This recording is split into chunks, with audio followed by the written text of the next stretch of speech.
right, so thank you to Peter. One of the things Peter mentioned is I had a chance to write this book called I Sold My Soul on eBay about 5 years ago. And without getting into all the details of that, it involved me as an atheist going to a whole bunch of Christian churches for the first time in my life.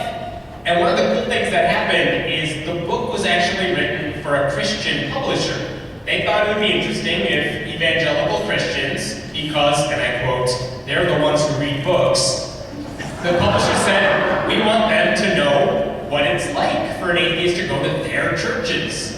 So that's where I went, and that's who the book was marketed to. And one of the things that happened after the book came out is I got an email from a student who said, hey, I go to a Christian college, and every year we try to bring in a speaker whose views are pretty much contradictory to those of the student body at our campus. So a few years ago, we brought in a feminist. And a couple of years ago, we brought in a Democrat. And they're like, we thought it would be cool if we brought in an atheist. So can you come speak about your book at our school? And then, P.S., I'm also an atheist. I go to this school because my dad works here, so I get free tuition, so I figure I might as well get a free education, then graduate and do whatever the heck I want. Alright, so I went there, and I spoke to the crowd, which is always a very interesting experience there. And I got to meet a couple of this student's friends. Now I realized if it was actually found out that he was an atheist at a Christian school, they could kick him out. This is one of those schools that makes you sign like a faith contract and all that stuff. So I met like two of his Christian friends who knew he was an atheist, but they kept it under wraps. And I also met one of his professors who also knew and kept it under wraps. And one of the girls that I met, one of his friends, said, we had that in common. She was a teacher, I was a teacher, but she taught Sunday school. So it was cool, because, I teach kids too, so we have that in common, so we're talking about it. And she said that when she teaches Sunday school, the church that she works for dictates the curriculum. They say, you're working with 5th and 6th grade students or something, I think 3rd and 4th grade students for her. They said, you gotta teach them this, and then you got a little bit of flexibility regarding how you teach it. So one day they said, we want you to teach the kids that you work with what a Christian looks like. And they gave her a bunch of gingerbread men cutouts, and they wanted the kids to color them in to draw what a Christian looks like.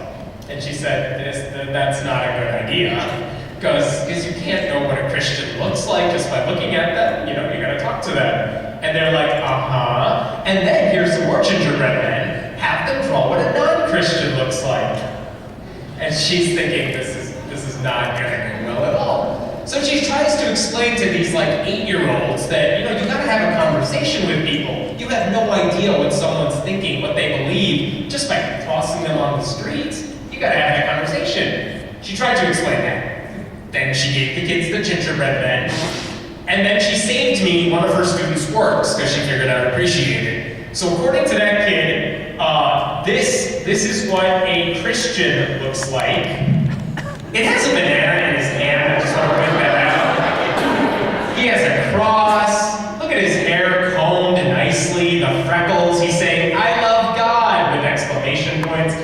The shirt is tucked into his pants. The shoe, everything about him looks amazing, like such a nice boy that is. So that's because he has Christ. So same kid, what happens when you don't have Christ?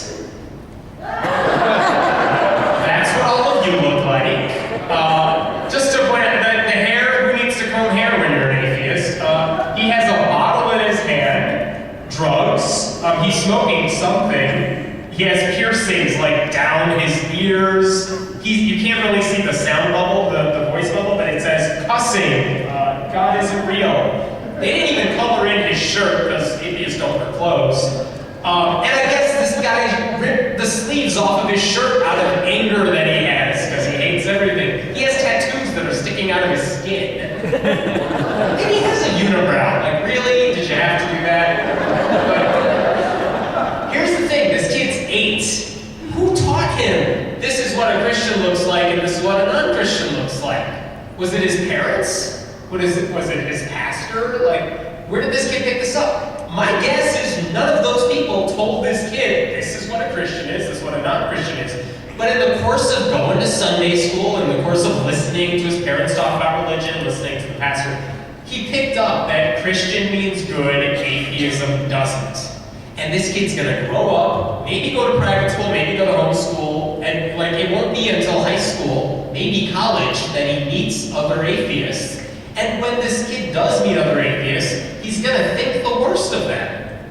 And this is the stereotype we know college students are up against. I mean, every time we've talked about secular student alliance groups going on new campuses, they always face those basic questions. I mean, raise your hand if you've heard this question. You get to know someone really well, maybe at work, maybe a mutual friend or something, and at some point it comes up that you're an atheist, and the other person's like, oh, you're an atheist. I thought you were a good person. How many of you have had that sort of conversation? It happens a lot.